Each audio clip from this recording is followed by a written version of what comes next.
Hi there, guys. That Mage here, and I'm joined today with a good friend of mine that you may have heard in my campaign video, the one shot that I wrote.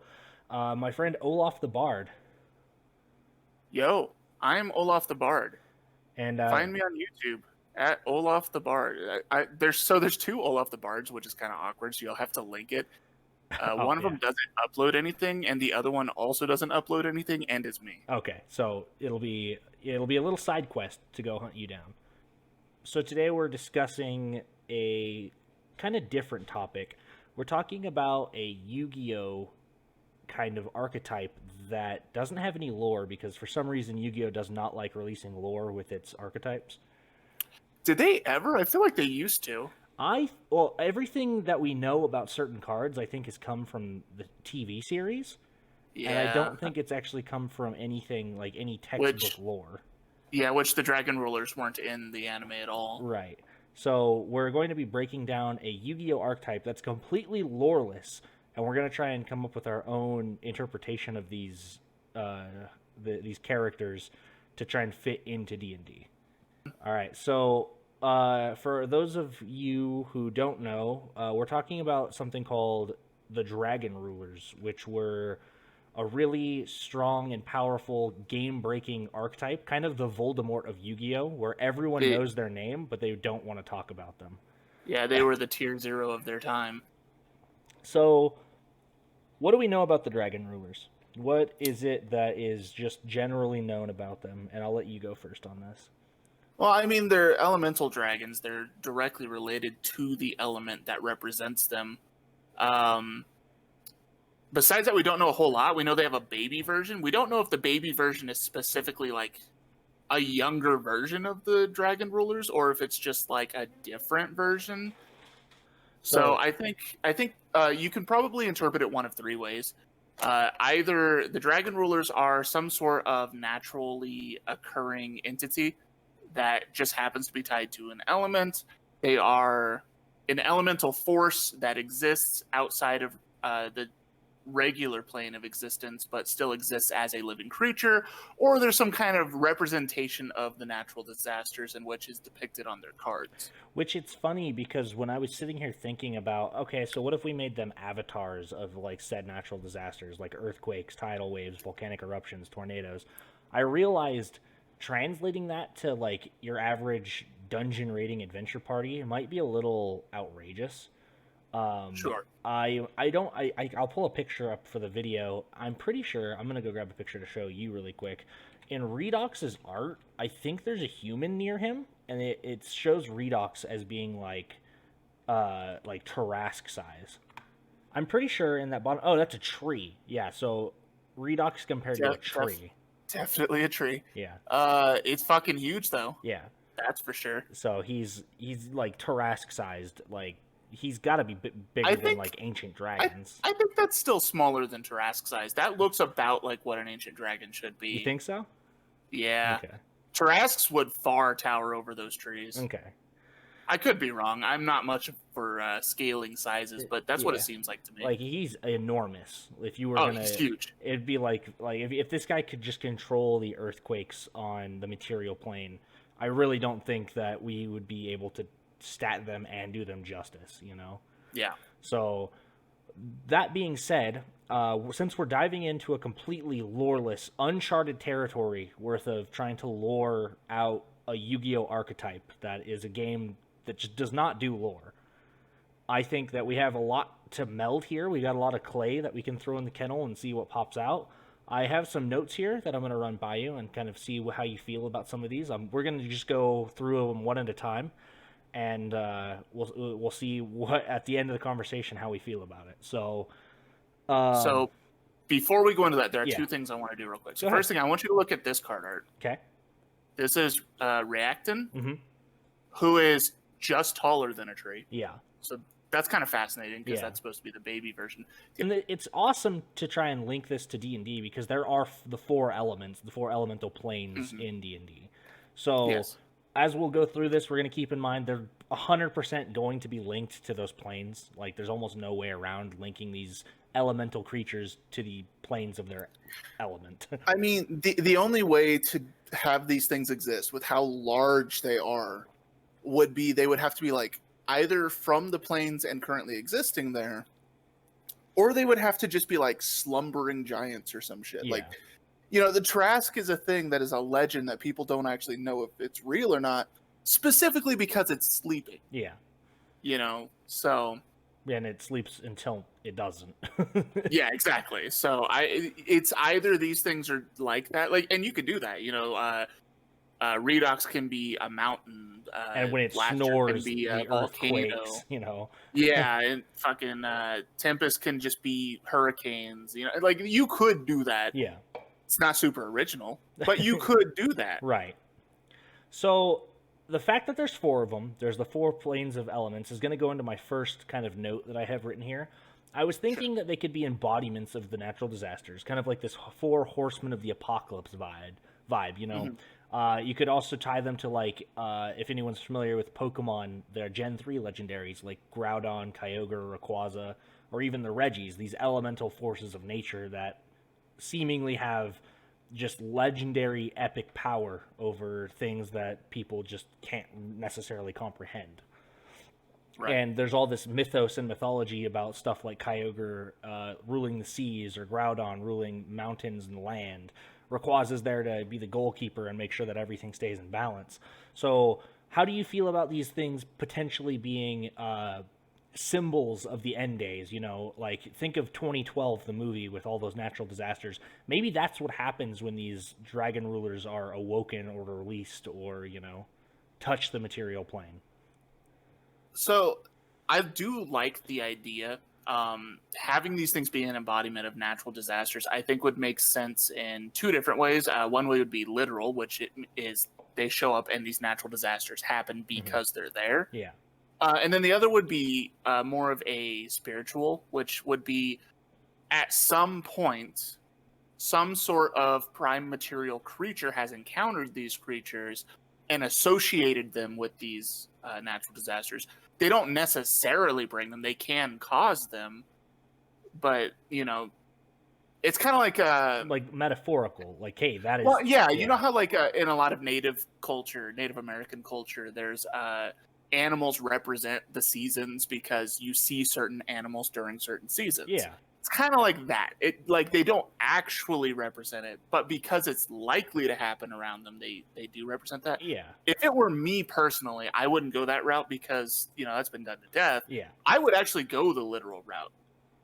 Like, because I think that's kind of an underplayed thing. Yeah, like, you're fighting the creature that is responsible for every earthquake, or the creature responsible every time it flaps its wings, a tornado happens somewhere. Yeah, exactly. And I can see this being like a major plot hook, is like, you start your players off and, you could pick one of the dragons, you can have all 4 of the dragons, whatever you want, but you can describe, like, you and other people have noticed an increase in earthquakes in the last couple of years. And, and then as they investigate, they discover the Earth Dragon cult or some shit doing their fucking chemistry in their mom's basement. And the whole plan is to bring Redox to the world, and then, and you go through a storyline progression where eventually you encounter Reactin, and, maybe you don't know that Reactin's the guy they're trying to summon. Yeah. Or maybe these cults, like, summon these babies or discover temples of the babies, and there's, like, this big ritual or something that needs to happen to get them to kaiju, big dragon level. Maybe you got to tie something into, maybe Reactin needs to eat a certain mineral, or feast, or maybe they go through this metamorphosis where they shed their skins and become the actual embodiments of what they're supposed to be. Maybe when they're babies, all natural disasters are in check and happen when they're supposed to. But if they're supersized or enraged or something like that, then they become, the end days, 4 horsemen, forces of nature have been brought down upon us. That kind of brings me to a third possibility, actually, on the natural disasters, is maybe they're actually gods of the natural disasters. Yeah. And their baby forms is when they're chill. but they're, dragon ruler forms is when they're like, all right, time to fuck this world up. Yeah. Like angry god type thing. In which case they would be sentient and they'd be like fully knowledgeable. Right, and which is funny because most elementals have lower than human intellect or intelligence. Yeah, scores, most of them are very primal. And it's intriguing that they have such amazing power, yet they're so non-intelligent creatures.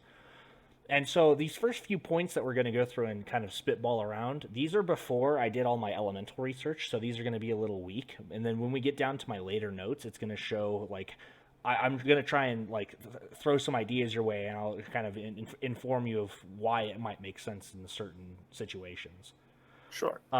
So I feel like if I were to do it personally, and, obviously every DM out there can do this however they'd like, I think I might make them a 4 horsemen, like the end days are coming when these creatures start arising, or Sure. To rip a page out of the new Godzillas and be like, maybe they're fighting and there can only be one victor every, like a Highlander situation. There can only be one victor every so many years. And it brings upon, like, an apocalypse, a reset button, and, something like that. Okay, so, like, say Title's the one that won, maybe there's, like, an ice age or something. Yeah, or if, Blaster won, then it was, like, a volcanic wasteland for... Like super prehistoric, like, dinosaur era shit. Yeah, so I think that could be a super interesting... I'm not saying that I would do it that way, but that could be an interesting route to take. Maybe you have to choose, hey, do we want to live in a global warming situation, or do we want to live in a tornado, like the entire world is engulfed in wind, Sure. Well, I got a couple things to say. So the first is DMs can do it in any way they like, but obviously the way we do it is the right way. Totally kidding, by the way. The other thing I have to say is, the only problem I would have is it would be hard to have a campaign with all 4 of them in it. Yeah. Specifically because every phenomenon that would surround one of these things would be so fucking devastating that it would topple civilization. Yeah. You know what I mean? Like, yeah. Like, earthquakes would drop all of the buildings. Mm-hmm. It would, travel along roads would be unreliable because you don't know what roads have been fucked up. Landslides. And then you combine that with just Tidal.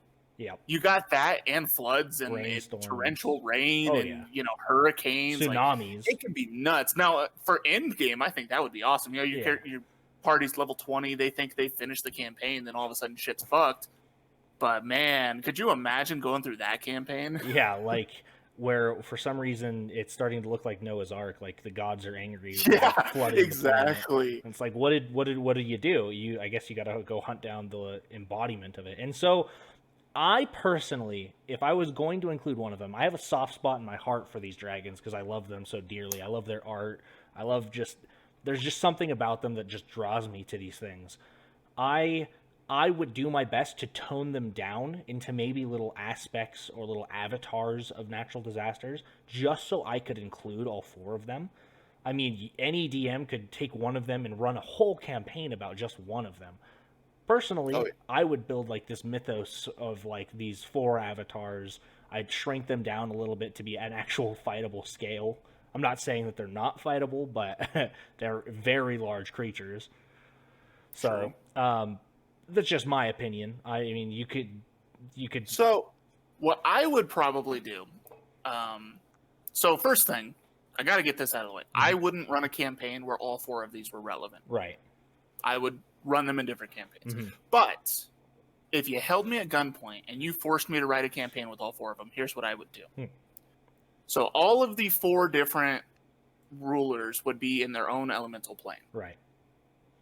The baby dragons would be their avatars that the players would encounter that are causing problems on the prime material plane. And by killing the baby dragons, they gain access to the dragon rulers. Okay. In which they can then try and stop them. That's probably how I would run that. It kind of creates more of a... It does 2 things, right? It creates more of a realistic sense of danger, right, where not the entire world is fucked if you don't stop them. Mm-hmm. Because let's be honest, you're not going to stop them. You have to wait until they do their damage and then do yours. Yeah. The second thing it does is it actually makes the fight with the bosses more scary because you're going into their domain where they're going to have the power. You have to fight creatures in their lair now that you know are legendary creatures. So you're dealing with legendary actions and lair actions. So I think that would be epic as far as like a combative campaign would go. Oh yeah, and keep them as like this narrative threat.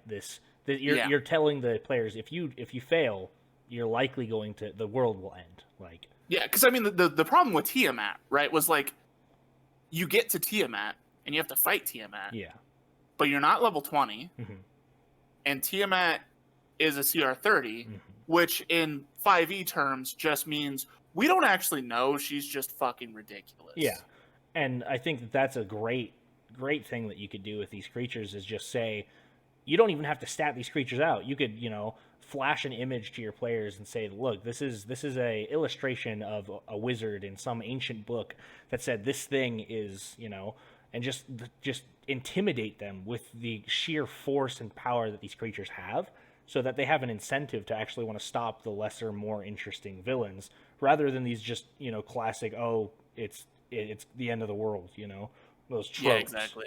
So yeah, that is a really good point where you could just run them as narrative threats to your players. Yeah, because I mean, the easiest way. So there's two ways that are really easy to make primal forces scary for your players, in my opinion. First way is to say, yeah, these things literally shaped the face of the planet because they could do that, right? They would have that ability, being that they are the four elements. Yeah. And then the other thing you can do is you can use it as this all-powerful thing in which everyone is afraid of. Yeah. Which is kind of what's done with the Tiamat campaign. I can't remember what it's called. Rise of Tiamat, I think? Tiamat. It's like the first few books. I mean, I didn't play Rise of Tiamat, but I knew a group that was playing it, and I would talk to them about it. So yeah. I don't see anything the players could do unless they're like level 20, epic level characters. And that leads me straight into a transition here to the next point that I had, which is, there's cards that you would play in Yu-Gi-Oh! That synergized really well with these guys. One of those were called the Sacred Sword of 7 Stars. Sure. So we don't need to get into the mechanics of how that card worked, but it synergized so well with the dragons that we're 90% sure the card was designed for them. I mean, so the reason that I bring this up, and I'll put a picture on the screen of this sword, is perhaps that this is tied into their mythos in your world. Maybe this sacred sword is what kept them in check or in balance. Maybe it was a security plan from a god or a primordial saying, hey, if these things ever get out of control, here's this, send your strongest warriors with this weapon to go deal with them. And it kind of, I know you're not a fan of World of Warcraft, but this ties into something called, it was a fight with Deathwing in the game where they had to get all the dragon aspects together and get their powers to get this, super weapon that could one-shot Deathwing, So maybe there's this insurance policy, like, a lot of people refer to the Trask as the insurance policy to the gods. If something on the mortal plane was too powerful, they could just, awaken the Trask. Maybe this is in the reverse order. Maybe something was given to mortals, like this weapon was given to keep them in check, and all of a sudden this weapon's missing. And you've got this Percy Jackson and the Lightning Thief thing going on. So I was thinking, I actually read the card because I forgot how it worked. And I was thinking, what if this sword gets stronger for each dragon ruler it kills? Right, or banishes back to its home plane. Well, because I'm thinking you could use this to kill the baby dragons. Right. To make it stronger. Mm-hmm. In order to fight the stronger dragon rulers. That would be really cool. Kind of like a... Because I was thinking about the whole Gen 3 Pokemon thing, and I'm like, yeah, we have the Groudon Kyogre figured out, but what would Rayquaza be? Yeah. Right? I mean, Rayquaza would be you with the Sword of the 7 Stars. Yeah. Like, you're the heroes of the... Like, or maybe there's 7 swords, who just put in put a legendary artifact here, anything you guys want it to be. Here's the silver bullet to these creatures. Here's the quest. Go slay these kind of powerful dragons and then go stop their parents, or And I can see, because you looked at Reactin and he's taller than a tree, so I can see you playing them off as like the big bad. Yeah. and then like the players go and they fight him, they kill a form, like, haha, we've saved the world, and then all of a sudden like fucking all of the dragon rulers show up. Like that would be so fucking dope. Mm-hmm. And the players would shit themselves. That would be something also, like, so you'd have to design around 8 stat blocks and an artifact or several artifacts to, you know, make this campaign. But I mean, light book work. To be fair, they would kind of just be stat block edits of each other, kind of like the elementals are. Definitely. I just think certain, like, you would be like, you could take an array and then separate them into whatever you think each dragon would be really good at. Like, in my opinion, I think Tempest would have the highest dexterity. Redox would have the highest constitution, you know. Tying back to that artifact type ordeal, that could be the entire campaign, is working up to getting your characters amped up to fight these dragon cults, these elemental dragon cults, and then ending up taking down these elemental dragons. And then once you slay all 4 of them, you think the campaign's done. And then your DM plops down, you know, 4 more enormous dragons for you guys to fight, you know. Another thing is, perhaps you're right. You said it yourself, where I don't see characters defeating these or killing these dragons, these, you know, a fully adult, these just aspects of natural disasters. So tying back into what I'm saying, if I was going to run this, that sword or multiple artifacts, whatever you're going to give your players to, you know, help them out in the story, maybe, like I said, maybe it banishes them to their home plane, you know? Sure. It doesn't always have to be a beatdown, you know, or... I think I should rephrase, because I didn't really represent exactly the way I figured it. I don't think normal characters would be able to do it. So I think, you know, level 20, you know, powerful item amped characters that are potentially demigods, depending on how you run your campaign. I consider characters demigods at level 20. I would say that those characters probably could fight these things. Right. I just don't see how they would fight them on the prime material plane all at once without the entire world being destroyed. Right. I personally wouldn't throw all 4 of them at the players at once, because that's a slaughter. So, but and then the problem becomes, if you send them, you know, one at a time, you want them to be relatively the same effectiveness in combat. Right. So you don't want to have to scale them. Yeah. So it just becomes an issue of, well, do they fight one, and then when they fight the second one, it's easier, and then when they fight the third one, it's even easier, you know, like... You got to find a way to balance the difficulty with that. That's something I learned from Matt Colville when I first started watching his videos. Is I think his quote is, "The clock is always ticking." Yes. And in his idea, when he usually DMs, he puts not necessarily punishments, but everything has a cost. If you choose to go after one of the dragon rulers, there could be a dire cost for the other 3, you know? Like, sure. That would be a way to scale it, being like, oh, well, this one's getting more powerful or has destroyed more. So the difficulty's not in the combat, it's in the consequence of the lack of combat. Yeah, consequence was the word I was looking for, is, you know, each action you make could have dire consequences for the other 3, you know? I kind of like that. Yeah, that's a really good idea, because, like, you know, if you go after Tidal first and then fucking Redox and Blaster blow up a city or some shit like that, that would suck. Another thing is, we haven't really touched on this, they could all be enemies. All 4 of them could be. They absolutely could. Which is a whole nother thing, is like, our raid party went and killed Redox first, so all these earthquakes stopped. Well, there's flaming tornadoes going on back there because Tempest and Blaster are getting into it and leveling, you know, cities and stuff, you know. So yeah, then you would have to try and get in between these 2 titans. Yeah, and so, like, I guess we kind of touched on it with the whole Godzilla kaiju battle type thing, but that would be another way you could do this, is maybe the players aren't the enemies. Maybe they're there to try and intervene, you know, try to get these things to stop, you know.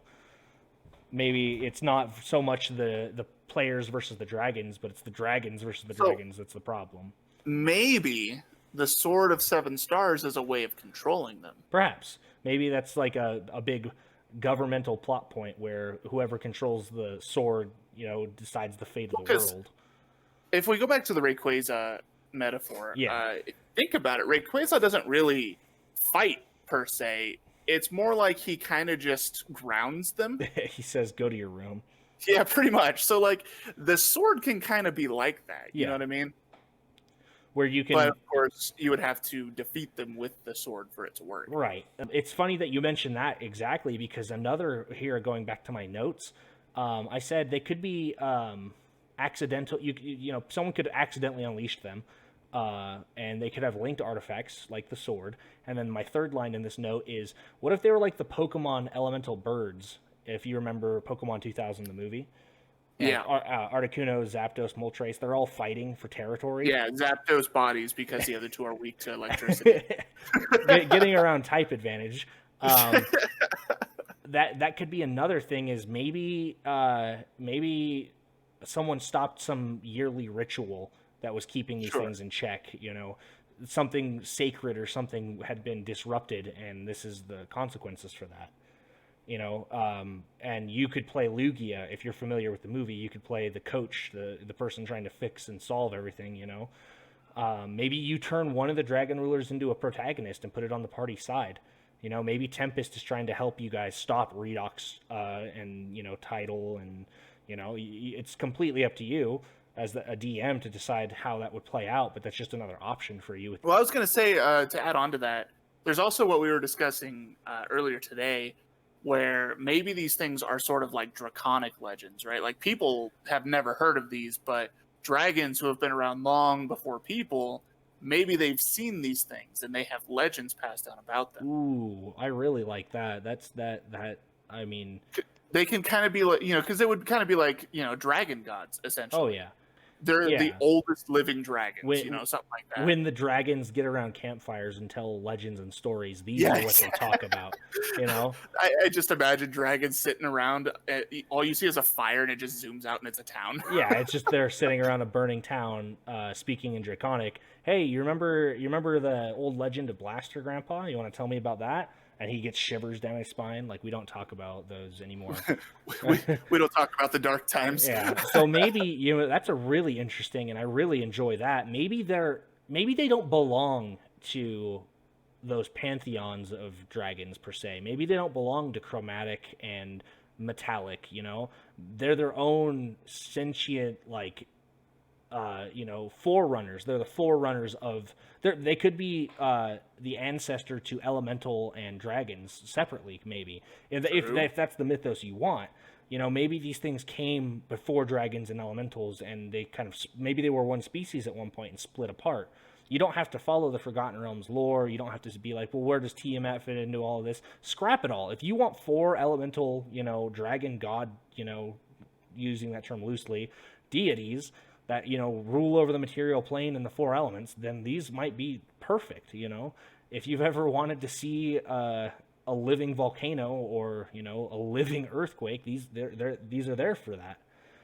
Which honestly, I would much prefer to Tiamat and Bahamut. I think Tiamat and Bahamut are very boring as far as dragon gods go. I can definitely see that point of view. Yeah. I think this would be cool. I think it would extend dragon lore, because the problem with dragon lore is, unless you're following specifically Wizards dragon lore, you have to create your own dragon lore, and it's kind of hard to do that considering dragons don't actually exist. Yeah, and then you've got that group of people who want to say, well, that's not canon, Tiamat this, Bahamut that. Exactly. You have to look at it from a subjective standpoint, being where maybe they touched down as babies and grew into these adults, and they're the reasons that the material plane exists. That could be your mythos for your world, So I mean, that's another interesting way. I'll let you touch on that and comment on that if you want. I mean, like, I don't know if the baby forms really have to be included. Right. You can definitely find a way to include them. Mm-hmm. I don't think anyone actually cares about the baby forms. Right. I just think they're really, it's an interesting concept that can be used throughout the story. But definitely the dragon rulers themselves can be pretty fucking terrifying if you look at them as kind of like a dragon thing, because dragons already don't think in terms of human society. Yeah. What about a thing that considers itself better than dragon society? Yeah. What if this is what dragons have like based their moral code, their laws, their legends off of? Yeah, which those things aren't even beholden to, right? Like, they could violate those moral codes all they want because they didn't put themselves to that moral code. Right. There's so much potential here for these 4 creatures that you could take them in so many different directions. I've got one more point here on my notes, if that's all you wanted to mention about these these precursor dragon gods. I think that's pretty much what I was thinking about all day because I thought that was dope as fuck. So yeah. This last note that I have before we get to talking about how we might stat these things, there's primordial elemental lords of each elemental plane. So they're basically the gods of the elemental planes. Maybe these primordial these primordial elementals exist on their planes, and they made the dragons to rule over their elemental domains within the material plane. So maybe okay. Maybe these are not so much avatars, but kind of like creations of their will. Like, hey, I heard that the water elemental put a water dragon on the material plane to do stuff. Well, I need to, now all these other guys are hopping in, being like, well, I want to send a elemental dragon there and have a foothold on the material plane. Yeah, it almost becomes like a war of politics, right? Like one does it, and so all the other ones are like, well, hang on, we can't let you have that amount of influence and power. We got to do it too. Yeah, and maybe this is a race of dragons you have in your world. So you could go back to the beginning of your mythos when the world was created and the first elemental portal opened up, or elemental energy started to form on the material plane. Maybe these primordials sent these creations down, and they were predecessors to a dragon race that exists. And there's plenty of there's an infinite way to chart quests on these things. So I think this is a good point where we kind of transition into saying, well, what would we do? I'm going to let you take the stage on this. I want you to, go on a long tangent. Tell me about the dragon rulers in your world. Now that we've gone through this. I would definitely, if it were me, I would go one of two ways. I already explained one way a little bit earlier, where I would say, make these like outer planar, essentially, like they exist in planes outside of the prime material plane. Right. And they're causing issues on the prime material plane, so you would have to go and deal with that. But I think that's a lot less interesting than these being dragon legends. Yeah. I think that the dragons may want to take the world back from humanity. So I would probably have it set up to where these dragons are trying to awaken the dragon rulers, because they know that there's not enough of them to take out all of humanity. But these dragon rulers have insane amounts of power, right? And they can just kind of level the human world. So and it becomes a really cool system, because then you have to fight the dragons.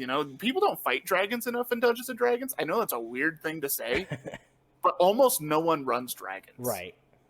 So if you have a reason to fight dragons more than just, we found his horde dead and decided to attack him, yeah.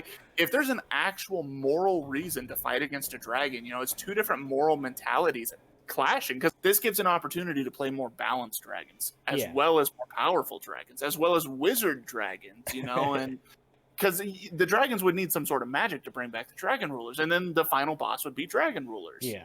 So ending with your point of view, you were saying that you liked the idea of them being overlords of basically a different realm, a different plane of existence per se, off the material plane, causing issues on the material plane, and building a campaign via maybe killing the babies and having to go kill the papas. Sure. Yeah, that about sums it up in a generalized kind of idea, and that is that is a campaign that I can openly admit that I would enjoy playing in. Honestly, thinking onto how I might run it, if I was going to DM these creatures, I would put them as I don't think I would actually write a campaign about them. I would run them as a potential byproduct for a few mistakes within the campaign. I think I would lead some red herrings to, ancient temples in the desert, or an underwater temple, and as the players are trying to travel and, finish the main storyline, they keep coming across these mysterious runes of a language, like runes written in a language they don't understand, architecture that doesn't make any actual sense, of super ancient times. And as they, go spelunking and raiding these temples, as players do, if you offer them anything off the main quest line, more than likely they'll probably chase after that. So leaving this as a potential consequence to them, they might accidentally wake them up. They might accidentally open up, maybe these things were sealed away. Maybe they were too powerful to kill, and now you have to go find the sword that can seal them away again. I personally like the idea of them being an accident. Like, oops, I summoned the Tarrasque. Yeah, that's a big oopsie. So I honestly think that's how I would run them, and that's taking a lot of inspiration. I'm going to give credit where credit's due. I'm taking a lot of inspiration from the Regis from the third generation of Pokemon, where you had to learn Braille and do a bunch of very specific tasks to even unlock these mythical, so eerie beings, How did anyone without internet figure that shit out? Right? And it makes you, I think that has always captivated me as to, like, I was so creeped out when I first did this because I was a kid, and I unlocked the secret and these weird Pokemon that I've never seen before. I like that atmosphere, that eerie, like you did something wrong and you sit there and say, uh-oh. Oops. It felt weird and bad when I went and caught the Regis for the first time, and I think that's how I would tie the Dragon Rulers into a campaign. Is these Dragon Rulers exist, but they're older than you're going to find. You'd have to go find the oldest dragon and let him give you his photo album. And, within that photo album is a note to a book somewhere that, like, has any record of these things, because that's how old, ancient, and just primal these things were. And I would say I would probably do, if I were to make a campaign these were in. Because I definitely wouldn't make a campaign centered around these things. Yeah. Just because that would be way too much work on me. But I do have a habit of taking things from my lore and injecting it into dungeons that players are in just to make them think that what they see is relevant, so they take note of it. Right. The old bait and switch. A great example is when we were playing with you guys, and you guys saw the holy symbol that you didn't recognize among the ones you did recognize. That's an actual thing, but was not relevant to the campaign in any way, and it pretty much drove what your character did for like 5 sessions. Yeah, it wasn't helpful that I played a power-hungry, knowledge-hungry maniac, but true. It's but yeah, that's probably what I would do. Is there'd probably be a lot of imagery of these things, a lot of seeing what these things are capable of, and a lot of players going, "Are we gonna have to fight that?" Or another way to look at it is, I'll tell you exactly how I feel when I'm represented with those types of situations. Is if I'm told I'll get a reward if I save them. If I'm told what the quest is, what I'm doing, what the goal is, I'm reluctant to do it because the outcome, I already know. There's no surprises, for me. There could be a plot twist. There could be those tropes. I'm more intrigued when you tell me, okay, you're in the tomb of Vecna, and you tell me something about a dragon in Vecna's lair. Like, you tell me something about some earth elemental dragon encrypted on his wall. I'm gonna be just like, what the fuck is that? Yeah, you're just like, wait, Vecna. Yeah. You mean the wizard Vecna? Yeah. Uh-huh. The one that has nothing to do with dragons or elementals. Yeah, that's the one. And this is encrypted on his wall. And so that kind of, those little hints, if you really wanted to, as a DM, incorporate these dragons, I personally think, in my own experiences, that might be a really good way to go about it. Don't even make the campaign about them. Make them a hidden consequence, because if you tell players not to do something, or you hide something from the players, they're going to peck at you, they're going to dig at you, they're going to go on a 13-year side mission just to figure out what you're not telling them. I think we found some great DM advice here. Tell your players that the campaign you're running is the side quest, and then hint at the main quest, and they'll do the main quest. Yeah, it basically reverse psychology, but exactly. So I honestly think that would be amazing. Like, they find a treasure map, it's just in some random loot. They finished a mission, found a treasure map, and it's old. You can't really read it. You can kind of tell where it's located, and it leads you to an underwater temple. And you're like, whoa, this is weird. Yeah, it's underwater temple, and then you just barely hint at title. And they're like, well, what the fuck is that? You know, what is that water, that dragon that can control tsunamis? What is that? You know, and maybe they raid this underwater temple and, you know, it leads them to the next temple. If you wanted to, you could just leave a breadcrumb trail for them to go follow, and they'll do it. You won't have to coax them at all. If you just withhold information from them, that'll drive them insane. That's why all of my campaigns start with, all right, you guys are here. What are you doing? And then I sit there quietly until my players tell me something. Yeah, until your players decide what the campaign's going to be. Exactly.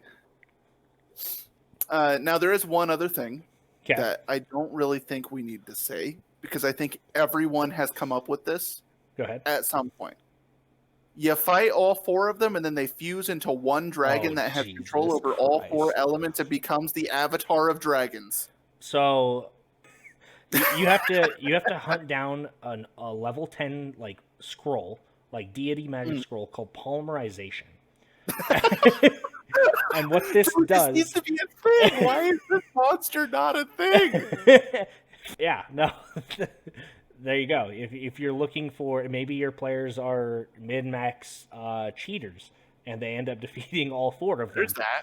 There's also the fact that those types of campaigns where it's really simple and predictable, a lot of players enjoy that, especially newer players. Yeah. Newer players want to be surprised, but they don't want to be surprised in a way where you're like, oh, this is a Frugalgorf. And they're like, I've never even heard of Yeah, that. what the hell is a flail snail?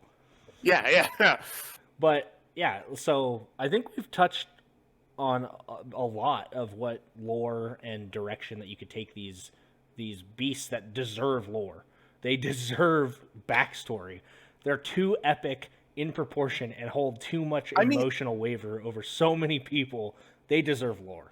It's just kind of crazy that there's this, it looks like expansive lore, but it doesn't mean anything because they didn't write words. Right, and I want to reiterate something and kind of correct a mistake I kind of made. I could just be completely oblivious. There could be lore about these guys that I couldn't dig up. I tried finding it, and I couldn't find it anywhere. My argument is we could be completely oblivious to it, because if we're going to take a second, we're going to sit back and we're going to look at the Burning Abyss archetype. We know that lore. That's classic Italian literature. That's Dante's Inferno, you know? This could be some mythology to a culture you and me are unfamiliar with, perhaps. You know? Could be. This could be actual lore that maybe I'm just being ignorant to. And if someone in the comment section wants to call us out and kind of link us to some more information, I would adore you for that, because I am deeply in love with these cardboard dragons, and I want them to have a story. I want to tell people about them. I want to show them how I feel when I look at these, you know, creatures. I want them to you know, be remembered. Is kind of a thing. You know, we could be completely wrong about the dragon's lores. I'm not going to say that. I'm not wrong. Yeah, it doesn't exist. It doesn't exist. Yeah, there's no lore on them. You could easily take these creatures and just buff up, because honestly, if I look at Blaster and I look at an ancient red dragon, I think Blaster wins that fight. Oh, 100%. I would probably give it the ability to, like, eat a creature and then blast something with this insane amount of damage. I've actually brainstormed on something similar to that. I actually created this. I stole it from a lore video. A Draco Lich that I designed for a campaign has the ability to do like a necrotic breath weapon, and it doesn't recharge on a roll. It has to devour something to get its breath attack back. Right. And that's I think that's tied into Draco Lich's lore, that they're not allowed to use breath weapons unless they eat something. But that would be an amazing idea, you know, maybe. Because I'm thinking, right? Yeah. It would make sense if to activate their abilities, they have to eat an elemental, right? Ooh. Blaster eats a fire elemental and then hits you with fire damage that's so hot, it ignores resistance. Oh, yeah. That would be insane. Yeah. But honestly, I think we can definitely say that they're stronger than ancient dragons. They have devastating force that every raid party should fear. They're a narrative threat. You know, they don't have to be a physical threat. They could be a narrative motivator for your players. I think that when you really look at these monsters, they kind of really only work as a Titan class, like world ender narrative thing. Like fighting them is almost an impossibility. So thanks all for coming and listening. I hope you enjoyed this kind of new content that I haven't really done before. If you enjoyed that video, you should leave a like and subscribe to the channel. We also have a Facebook group where we discuss video topics and new additions to our community. The link to that group and other ways to support the channel are in the description. Thank you to all the mages out there. Until next time, bye-bye.